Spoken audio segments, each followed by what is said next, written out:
Nos acompaña a esta hora el señor ministro del Interior, Luis Fernando Velasco, pero antes de entrar en materia con la situación que estamos viviendo, pues una tristeza enorme, como hemos contado muy temprano aquí en 6 AM, por la muerte de Danilo Villafañe, un líder arhuaco que representaba los intereses de su comunidad y que era un canal expedito para entenderse con muchos de las autoridades del país. El mismo ministro del Interior había puesto en su cuenta de Twitter que se había reunido con él hace muy poco. Ministro, buenos días.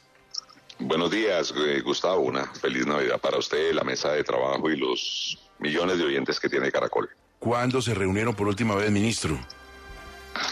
Hace menos de 10 días me visitó en el ministerio haciéndole seguimiento a algunas reuniones que iniciamos en Nahuatzimac, que es el pueblo sagrado de los arhuacos. Desafortunadamente en la comunidad arhuaca en este momento hay lo que ellos llaman una desarmonización, hay, digamos, una ruptura en el pueblo y estamos tratando de pegar eso. No es bueno que las comunidades tengan ese tipo de diferencias y entonces subimos al pueblo sagrado, hablamos con algunos de los mamos y estamos en la búsqueda de que las propias autoridades indígenas, no tanto el gobierno, ayuden a recomponer la relación entre todos los miembros de la comunidad, los mamos, y me visitó y estuvimos hablando de eso. Le dije que evidentemente también iba a hablar con, digamos, el otro sector del pueblo arhuaco que tiene diferencias para proponerle lo mismo, y quedamos de vernos muy pronto en los primeros días del próximo año allá en el pueblo sagrado de los arhuacos, cuando recibo esa muy triste noticia, porque era un buen líder, era un hombre profundamente comprometido con el tema ambiental. Él hablaba de cómo con otra economía mantener el agua, mantener la armonía en la Sierra Nevada y saber que ha partido del plano terrenal, pues nos duele a quienes tuvimos el privilegio de conocerlo. Pues muy triste, además, como usted dice, lamentable que se nos vaya justo cuando era tan necesario para unir puntos que separan a esa comunidad.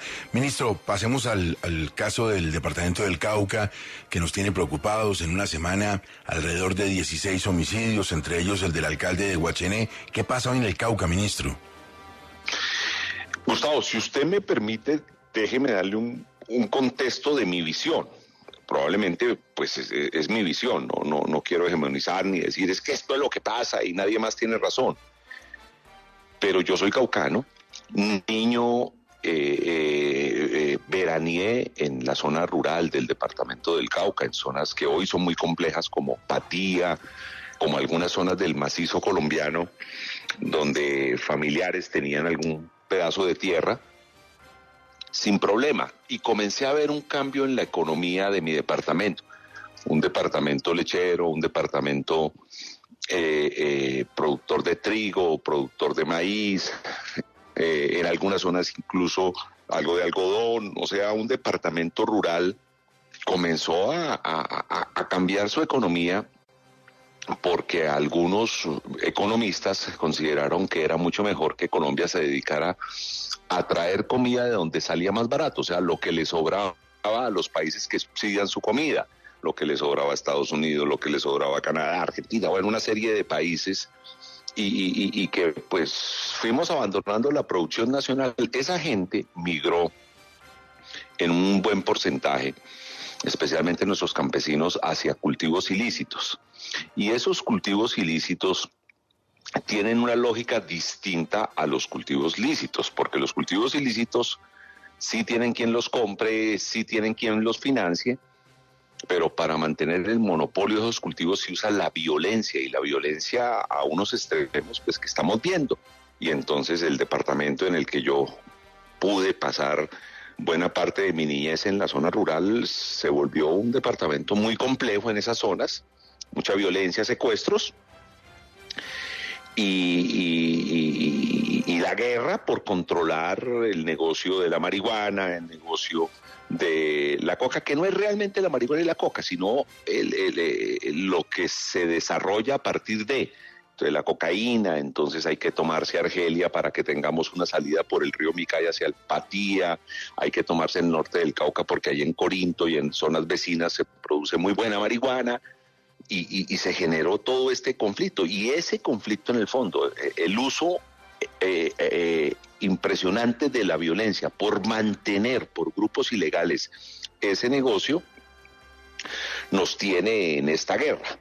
Lo del asesinato del alcalde de Guachené, todas las informaciones de comunidades, porque he estado en la zona permanentemente, de autoridades locales, personeros, alcaldes, etcétera, de la propia conversaciones que hemos tenido con la Fiscalía, con la Policía Judicial, nos señalan que realmente no fue un atentado. Una bandita de las que nosotros estamos persiguiendo entre Guachené, Villarrica, Puerto Tejada, son municipios en el norte pegados prácticamente a Jamundí, Cali, uno de ellos a menos de 15 minutos de estas ciudades. Han venido azotando la zona, nosotros los hemos venido persiguiendo, hay un número muy importante. El 23 me entregaba el señor director comandante de Policía Cauca un informe en donde presenta casi 30 capturas de estas bandas, todos ellos judicializados. Se habían robado un carro, venían y pararon porque vieron a una persona que tenía unas cadenas, era una persona que acompañaba al alcalde que estaba descansando, él había despachado ya su escolta. Esta persona era una persona que también le daba algo de seguridad, pero digamos de confianza, no era un miembro ni de la UNP ni de la policía. Se bajaron a quitarle la cadena y algunas cosas. Se produce ahí un rifirrafe, le disparan. Algunas de las personas que estaban en la casa con el alcalde salen a ver qué ocurre. Los delincuentes creen que van a reaccionar contra ellos y comienzan a disparar contra la casa, con tan mala fortuna que uno de esos tiros pega en el cuerpo del alcalde, que es transportado a un centro de salud, pero desafortunadamente muere.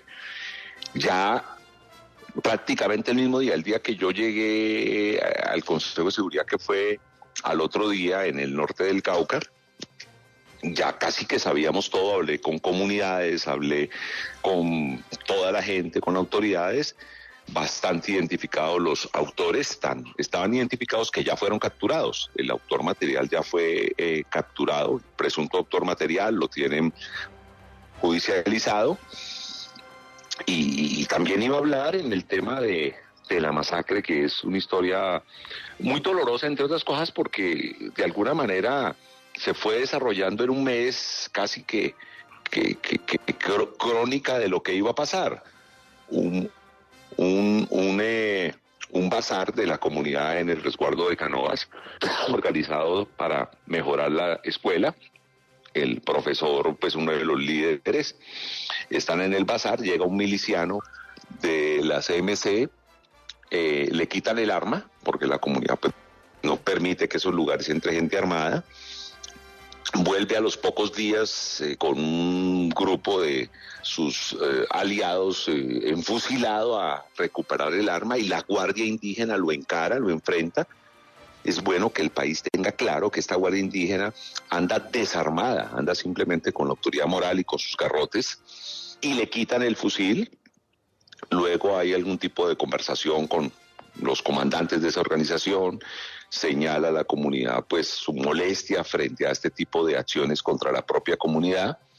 Entiendo que devuelven esas armas, pero este miliciano vuelve y coge a dos muchachos, los hace llevar a la casa del profesor. Se genera ahí algún tipo de discusión y termina esta tragedia en donde matan al profesor, a la esposa, a la hija menor de edad, y luego a los muchachos. Y luego esta organización trata de responsabilizar a alguien más cuando toda la comunidad tiene claro lo que ha pasado. Ministro, yo lo escucho Sí. y por supuesto tiene toda la razón, pero fíjese usted, lo que le pasó al alcalde de Guachiné puede ser por delincuencia común, pero porque se vive un infierno de inseguridad en la región. Y ahorita hablábamos con Vanessa de las cifras de masacres, pues ya estamos iguales a las del año pasado y este era el gobierno del cambio. Y la gente dice, ¿por qué siguen las masacres en Colombia y no ha cambiado nada desde la administración anterior en términos de números? Es la economía, Gustavo, que fue lo que intenté explicar al principio. Cuando usted tiene un monopolio legal, entre comillas, porque pues evidentemente cuando usted intenta generar un monopolio en un mercado, pues está luchando, está atentando contra el libre comercio y eso está regulado. Pero digamos, un monopolio que no tiene que ver con productos ilícitos, sino con productos lícitos, usted lo que hace es que llega a un mercado, vende lo que usted quiere volver monopolio muy barato, quiebra la competencia y cuando quiebra la competencia y se queda solo en el mercado, sube el precio. Así juega la gente que juega los monopolios de productos lícitos. Ahora, ¿cómo juegan quienes juegan al monopolio de los productos ilícitos? Usted llega a una zona, se vuelve el financiador de la coca, el financiador de la marihuana, pero le dice a la gente, ojo, que solo me la venden a mí. Y usted mismo pone el precio. Usted dice, compro a tanto. Y si alguien se me va a meter a comprar o alguien le va a vender a otro, pues con las armas lo mato, así de sencillo. O sea, es la lógica de la violencia. Esa lógica de los productos ilícitos es la que ha mantenido la violencia. Yo creo que no fuimos lo suficientemente claros para explicarle al Congreso por qué era importante para enfrentar a estas bandas criminales la regularización del cannabis de uso adulto. Si ese monopolio hoy sigue en poder de los ilegales, pues ellos utilizarán esas ganancias para seguir comprando armas, para seguir matando a nuestra gente, para seguir atacando a la policía y el ejército, para controlar una zona del territorio. Ya no les interesa tanto la toma del poder nacional, sino el control territorial de una economía ilícita de minería ilegal o de marihuana o de coca para producir cocaína. Es lo que les interesa.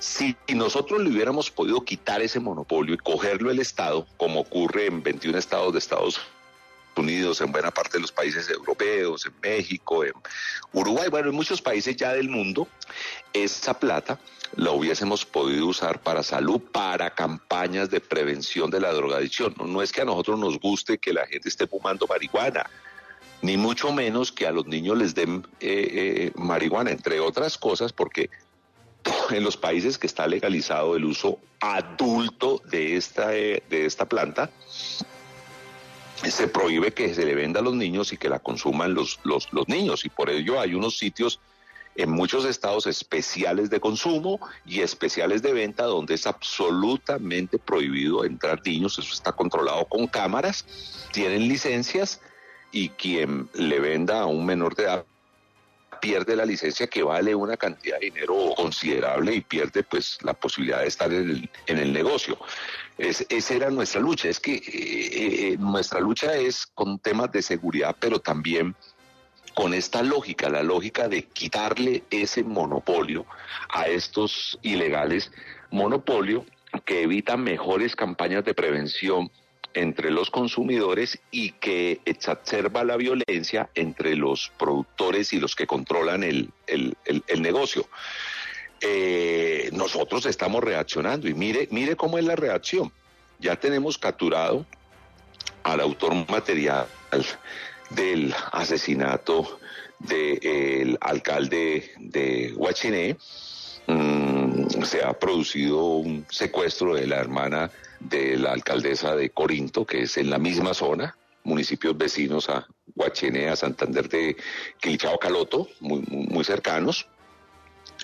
Me llegan unas primeras informaciones que dicen que por la presión de nuestras tropas ha sido liberado. O sea, hay una reacción, pero evidentemente hasta que no seamos capaces de cambiar la economía de la zona, que es en lo que estamos, va a ser bastante difícil controlar el tema de la violencia, porque es que es eso, la economía ilegal es la que mantiene la violencia. Señor ministro, muchas gracias. Seguimos con los ojos en el Cauca permanentemente, con preocupación, departamento que usted quiere mucho, su departamento, y que por supuesto merece toda la atención del gobierno nacional. Muy feliz año, si no volvemos a hablar, ministro, un fuerte abrazo. Un abrazo, Gustavo, y acá estamos cerca de la región dando la cara.